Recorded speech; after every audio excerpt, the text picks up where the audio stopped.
Welcome back to New to Medical Device Sales. I am your host, Jacob McLaughlin, and coming to you tonight on a beautiful evening. Been working hard, getting into this whole new year, and been really having a lot of fun. But I wanted to we'll get jumping right into it, but I've had a lot of people reach out. First off, a lot of new listeners. So hello, everyone. I'm really excited to have you guys here. Appreciate it. And appreciate your guys' support. Excited to see all the people really interested in breaking into medical device sales. It's been great. But also, I've had a lot of people reach out that now have broke into medical device sales, and they're like, hey, can you start doing some content about what it's like to actually be a rep, right? Can you start helping us we broke in, now I want to be successful. And so I wanted to start making some episodes to help you guys in that aspect as well. But with that said, I'll always bring it back to how to break in, right? Because that is the majority of our listeners, but I do want to help people that we know we have reps that are now in the industry, and I want to make sure that I'm a resource to you guys as well.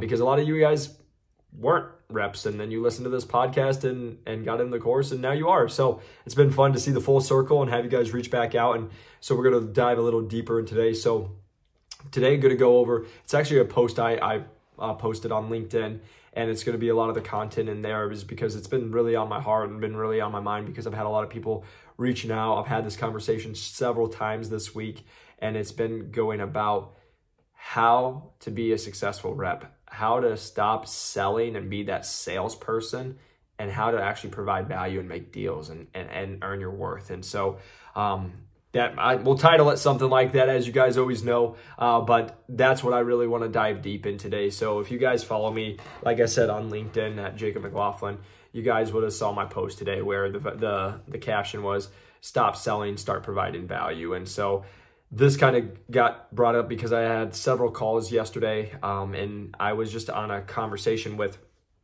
a common question I get asked, which is, it makes me feel good, but again, it's humbling, where people will be like, hey, you're a really good sales rep. You've accomplished a lot in a small amount of time. What makes you so good? What have you done?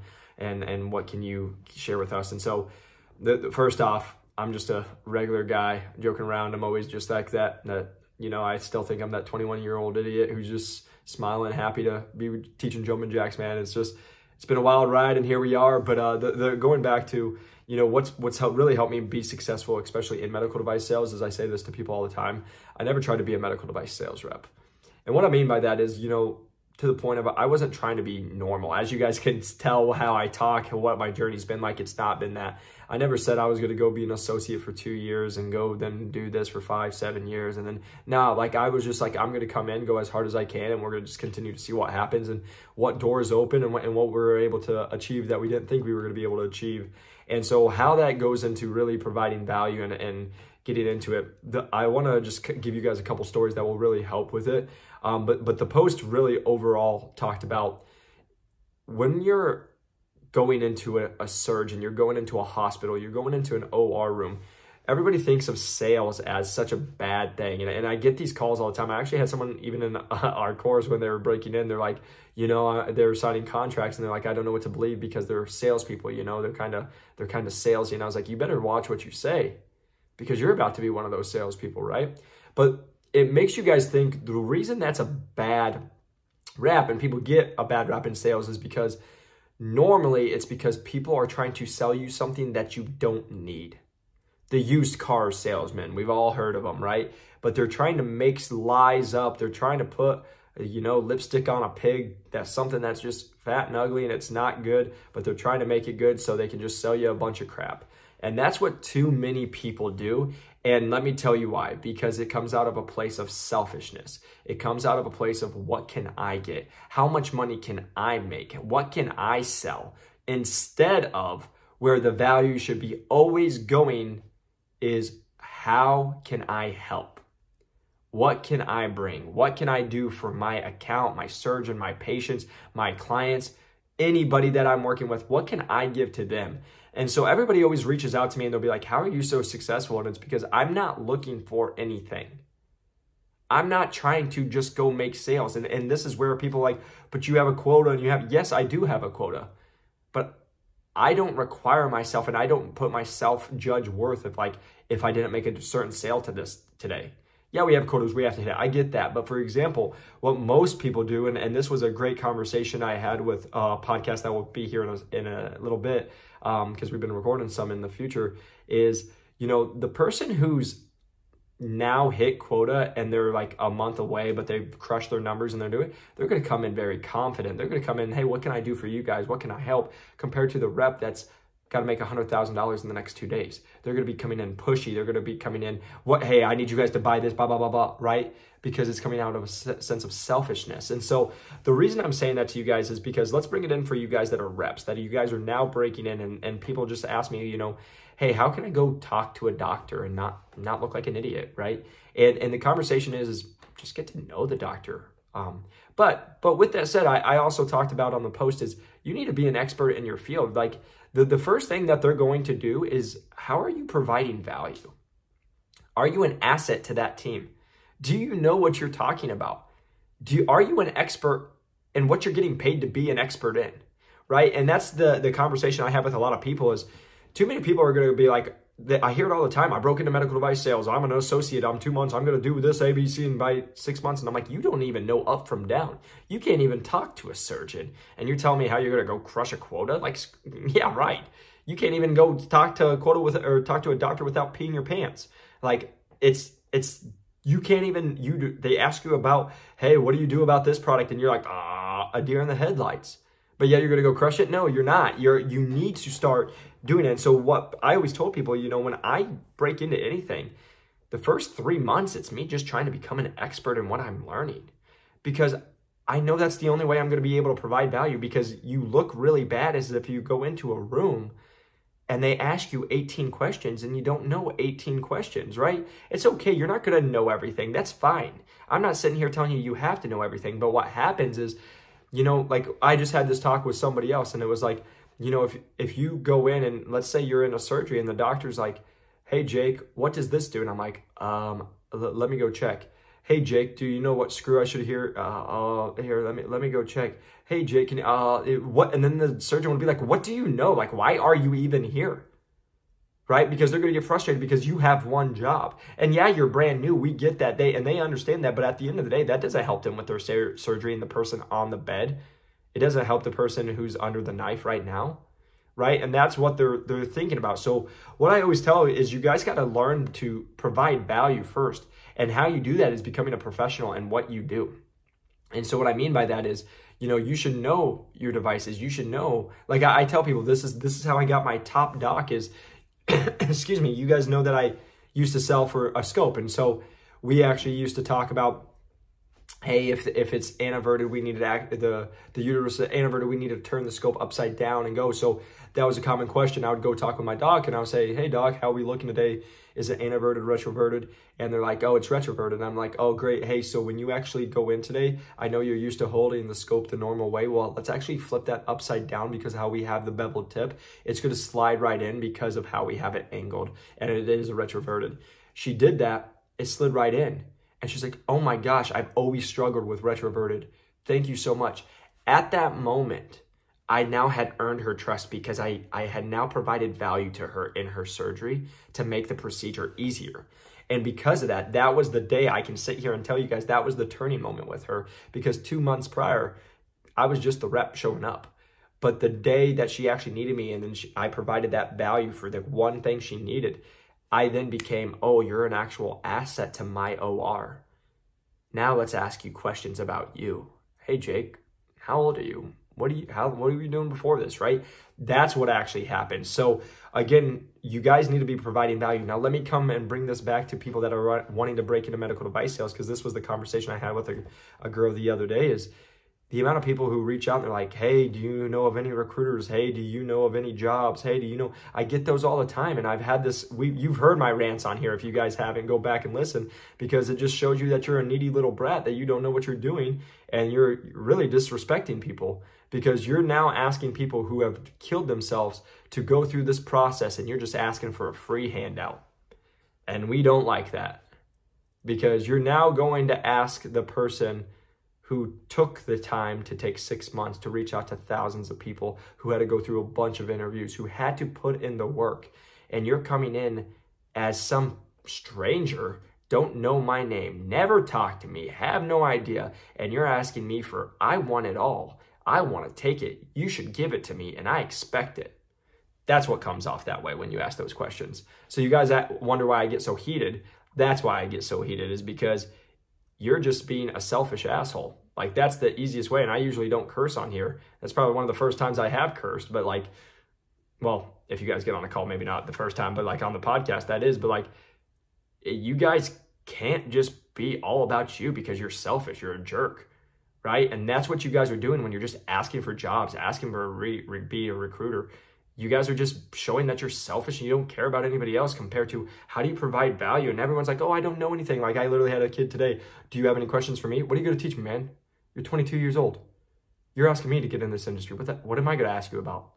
You know, how much beer you can drink on the weekends? I don't care. You know, like, that's me just being real with you guys. It's how you provide value is you actually just care about a person. You come in with good questions. You've done your research. You know where they've been. You ask questions to actually care about me, not to know about not to just get my job, not to just get a job. You actually want to know about me, my day-to-day, what I'm doing. So instead of coming in with questions of like, yeah, tell me about this A, B, and C, how about you say, hey, Jake, can I ask what got you into medical device sales? What got you down this path? Oh, can you tell me about your journey in? Oh, you have a dog? Like, I'm just joking around. This is me. I don't want you guys to actually call me and do this because, like, again, we get on too many calls. I've literally been on over 100 calls this week, and we're on Thursday, so too many calls. But with that said, though, it's like what I'm trying to explain right there is, how about you start giving a crap about the person you're talking to and stop giving a crap about yourself? Because we all know that you guys want jobs. We all know that you're reaching out because you want to get hired. We all know that. But now you guys are just like everybody else, and that's why you guys don't stand out. It's why you don't get interviews and why you don't get jobs, because you're just being some selfish jerk that's like asking for a job and asking for something when you probably suck, which AKA you do suck, because I know that because you've just asked for a job or asked for a recruiter or asked for one of my internal contacts, and I don't even know you. You're not good. And so that would be my encouragement to you guys. So going back to when you are an actual rep, how do you do that? Going again, providing value. How are you going to go be an asset for your nurse, the surgeon, the scrub tech, the client? Because how you're going to do that is you're going to find out what their needs are. You're going to find out what their pain points are. What's going to help them. Stop thinking about you. Stop selling and thinking about what you can upsell. Start, thinking about the patient on the table. Start thinking about what's going to make your surgeon's surgery easier. What's going to make your OR charge nurse's life easier? What can you do to provide? Maybe that's just going and grabbing a bag of saline while they're getting prepped. Maybe that's asking, hey, can I do anything for you guys while you're doing that? And again, just time and time again, providing value and being an expert in what you do, that will go a long way. So that's story number one. Story number two is, this will go a long way with you guys, especially with the reps, is I went to go work on a giant deal, and I met with somebody who was a giant decision maker in that deal. And the conversation I had with those people is, most people would go into like, oh, how long have you worked at this company? What do you do? Whoa, nice. Like, and then they start talking about themselves. But the conversation I had with the person I talked to on the phone the other day was, I talked to this person and they were my decision maker. And in about a 6-minute conversation, I was able to find out where that person was from, that person had been with that company for this many years, that person originally had lived in a certain area, but actually had been building a brand new house that they had only built for a year, but actually then sold that house, and then they moved to a cross country to go be closer to family, that they were married, that they had several kids, that they were going through some internal things right now, and then that they were in their house that they could not even do stuff because they were remodeling it, and that he hasn't been able to have a stove for the last 6 months.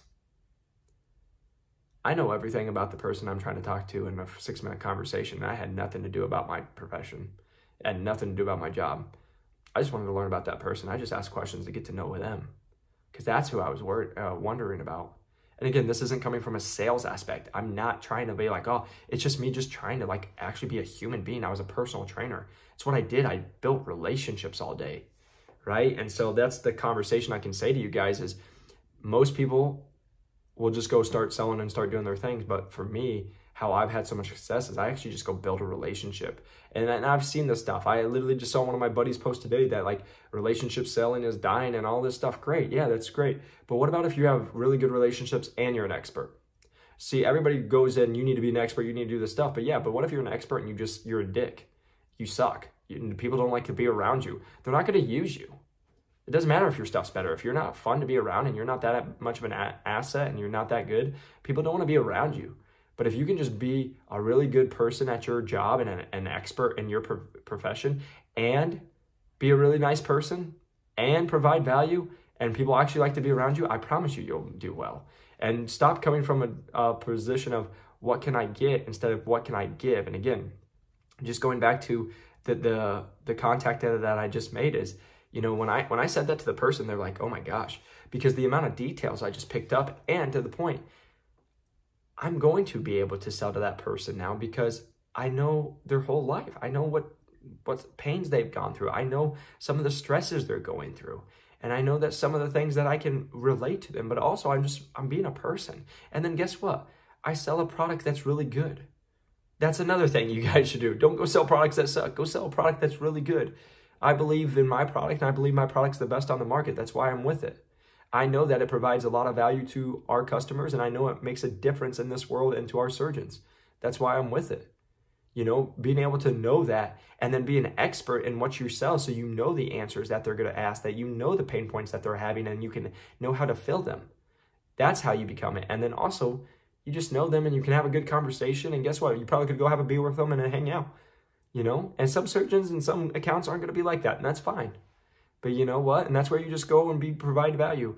But to the other people, you're going to be able to go that. And so the last thing is I just got a message actually today about cold calls, and it goes together. It goes with the same people who want to break into medical device sales to a person who's cold calling on an office, right? And so one of the conversations I was having with one of our students is they always ask, what's my conversations going to be like? And I'm like, every single one's different because I'm going to read the person, right? Because it's just like surgery. You might have a game plan to go talk to a surgeon about A, B, and C, but if that surgery goes bad and the surgeon is in a bad mood, you know what you're not doing? You're not bringing up whatever you wanted to talk about that day, because they're going to tell you to screw off and they're not going to be happy. And even if they listen to you, they're pissed off. So they're already going to have a bad feeling about it. And then they're going to just think about your product and you talking to them in that, and it won't make them feel good and it won't make you look good, right? It's called reading the room. And so a question I always ask people is, when I was reaching out to people and trying to break into medical device sales, I would always just say,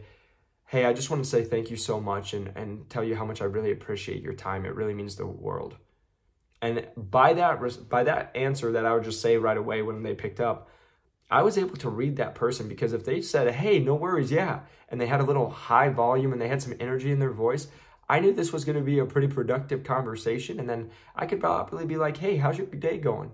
Everything been going well? And probably get to know that person pretty well. But I also knew if that person was like, it's fine, what can I help you with? I knew I'm not getting to know that person. They're being cold.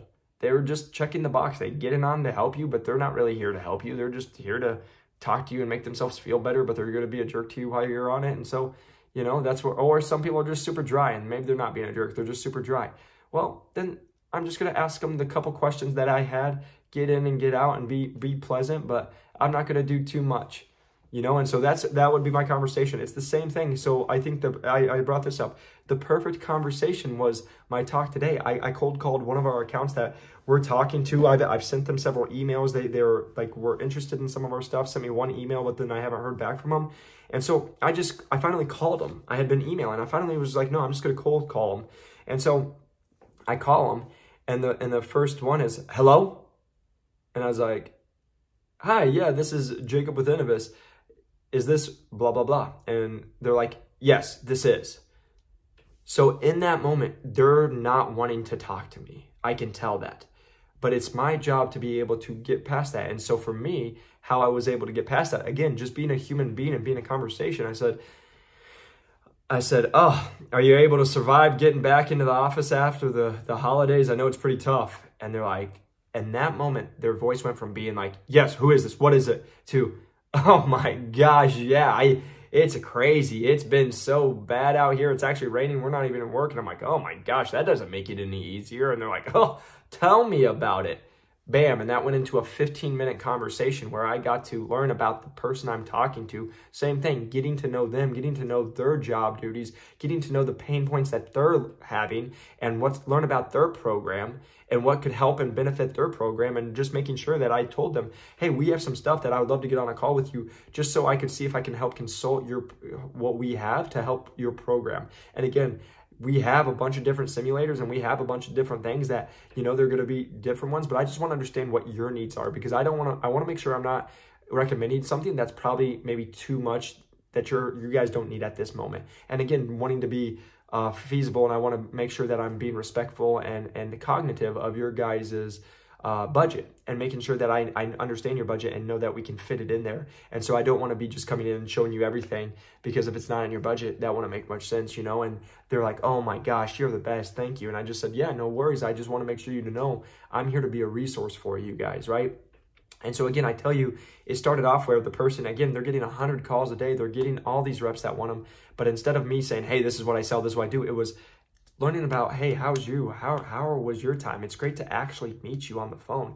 Oh yeah, how's things going? How's it been? Right? And just learning about them and going. So that's like real life moments that, again, hopefully this has been helpful for the fact of, hey, this is what you guys can do when you're trying to break in and reach out to people. But also, this was real life. This is me actually going now, having a meeting set from that cold call to now discuss deals. Right? And this is what you do in medical device sales, right? You're going in, you're cold calling people, getting meetings set, going and talking to the meetings to then hopefully having them try all your stuff. And then if the trial goes well, right, that is the process. So that was literally a real day in a real life. And again, just going into some stories of what I've done and some of the tactics I do to have success. And again, everybody's going to be different. Everybody's going to have different tactics and what works best for them. And you guys just got to go and learn that and find that. But hopefully this has been helpful. And again, when I'm talking to you guys and I do get really passionate and I curse sometimes, I don't want you guys to think that I'm just trying to be a jerk. I'm just trying to tell you guys, hey, I just freaking love this industry and I just am so passionate about it. But also too, I got to get you guys out of your own way. And sometimes cursing will get you that. Sometimes being hard on you guys and being tough on you and tough love is what you guys need, because most people they have this fake sense of reality, and most people are just selfish. And that's just the reality. Most people are just selfish and cheap, and they don't see the value, and they just want to waste people's times. And I was just talking to one of my mentors about this, and the amount of people who get on a call to just waste my time, it's just stupid. Like the amount of people who are like, hey, Jake, listen to one episode. Well, let's get on a call. What's your journey been like? And I'm like, dude, I got 125 episodes. Go watch those and then maybe reach out to me. You're just being lazy. Right? And then they'll get on the call and be like, hey, Jake, this is my story. This is what I'm doing. Yeah. Can you just give me advice? Yeah. Oh, I know you have a program and I know you have done this and helped hundreds of people and you've done the impossible and you just are so successful. But no, I don't want to listen. I just want all the free advice and I just want you to give me what I deserve, even though I don't even know anything about sales or anything. Right? That's me just being joking, but that is literally my everyday. It's people just being selfish, and it's people wanting what they can get for free. And this is where my easiest stuff is, you guys. Like, I wish I could sit here and talk to every single person on the phone. I really do. But at this point of running a Western United States, working with a medtech company, working on big deals, working on growing a business, working on several businesses, working on things that like people just don't even know. Like, just to give you guys an idea, the other day I woke up at 5 a.m. and I went and worked out at 5:30 in the morning, and then at 7 a.m. from 7 a.m. till 10:15 at night, I had enough time for a 20-minute break to take my dog for a walk and eat a snack. I closed my computer at 10:15 at night and I went to bed. That's my day. While helping people, while calling. So I wish I could get on calls with you guys. I wish I could help everybody. I just don't have the time. So here's where the conversation, and people will be like, oh, you've changed or whatever. You guys, if you want my advice that I can help you, and I know I can help you, and I know we get you hired. I just got a construction worker with 22 years old, no degree, hired in medical device sales experience. That's impossible, but yet we did it. I get people hired with no sales experience in 11 weeks every freaking time, and we do it, and nobody else can do it. And I know that, but also I'm at a point now, is like, if you guys really are that interested and you want to do it, you'll actually pony up and you'll be like, hey, I actually respect this guy's time. I want to value, and I know that it's not free. But if I want all the free stuff, guess what? He has thousands of hours of podcast and YouTube videos and Instagram and TikTok. And oh my gosh. But if I want it to be strategic to mine, hey, I talked to a manager and they said this to me. Jacob, what do you think? You know what? That's probably going to be where you guys need to look at the course, because I want to help everybody, but at the end of the day, I can only help so many people, and I'm only here to be with committed people, because I can straight up tell you guys, the majority of people who call me and just want to be like, Jacob, I just want free advice, they're not committed. They're the people who are like, oh, I want to see what I can get, and then I'm not going to work hard, and then I'm going to go ask people for their contacts that I don't even know them, and then I'm going to be mad that they don't give them to me, and then I'm going to complain that I'm not getting into any interviews or any jobs. And then my personal favorite, which I'm going to end with this one, is the amount of people who call me and say, hey, Jake, yeah, I'm not going to do the course, or I'm not going to look at it because I'm in an interview, and this is my easiest thing. I can get a homeless person in an interview. That's not even hard anymore. Like, I can get my dog an interview. My God, how are you beating out 500 people? You guys don't even know that. Like, I say this all the time, and every single time they're like, you're right. Every single person tells me, oh, I have an interview, I'm going to go do this. And I'm like, you don't even know that there's 5 to 7 interviews. This is going to take 6 to 12 weeks. And number 1 is way different than number 3. And number 3 is way different than number 6. But yet you guys are going to go in it? No. You're going to go in and get in the first round, and then you're going to suck and get kicked out. And then you're going to go in and do it again. And then you might make it to the second round, and then you're going to get kicked out. And then you're going to go in and do it again. And now you're 6 months in, and you still haven't figured it out. But yet our average person is breaking in 11 weeks in under 3 months, with and without sales experience, because we're able to help them, coach them right to their stuff. And so that's what I always tell people. A mentorship, the programs, the courses, this stuff, all it does is save you time and money. And then also, here's the best part, because this is what's happening now, and this is why I'm making these videos for you guys, is the same people who are like, no, I'm going to just go figure it out and do it on my own because you did it, which we're not the same. I just want to make that very clear. You're not me, and I'm not trying to be a cocky jerk, but you guys just won't work a 16-hour day. You won't be filming a podcast at 9:30 at night to get it out the next morning when you just worked a 12-hour day. You just won't. So I just say that because you guys will then go do that and then break in, and then you'll be like, oh my God, I really don't know what to do. And then you guys will still, again, continue to reach out and then want stuff for free, and then be mad if I don't respond back, because I check my LinkedIn and every single day I have 30 plus messages, and so that's just the reality truth that I have to lay down with you guys. So again, on that happy note, if you guys do want to break in, you do want to be good, you don't want to suck, you want to break in and be successful, and you guys will actually want to make $200,000, $300,000, $400,000, because we've done it and I know how to do it, and I can teach you guys that and save you a whole lot of time and money, instead of trying to go talk to somebody who's never made more than 150 grand and tell you how they break in and they barely broke in. Yeah, happy to help you guys do that. Reach out, we can get you in the course. It's Jacob McLaughlin on New to Medical Device Sales on LinkedIn. Reach out, and also Instagram, TikTok, we have it all. But again, hopefully this was helpful, but there was a couple rants in there, but again, I never feel bad, because those are real talks that you guys need to hear. And if you don't like it, you're probably just not listening anymore, and you probably won't break into medical device sales because it hurt your feelings. So ended on that one. If you guys want some good coaching, you want to break in, we can help you, but I appreciate you guys. Again, appreciate the support. And again, I know I can talk like this and I can be hard on you guys, because the people who actually want in and the people who are actually committed get fired up by that. They don't feel bad. But the people who are sensitive and be like, man, he's mean, those are people who never break in. And even if they break in, they never make more than 120 grand and they're just average. So that's how we rock and roll. Hope you guys have a great night, and I'll talk to you on the next one. Peace.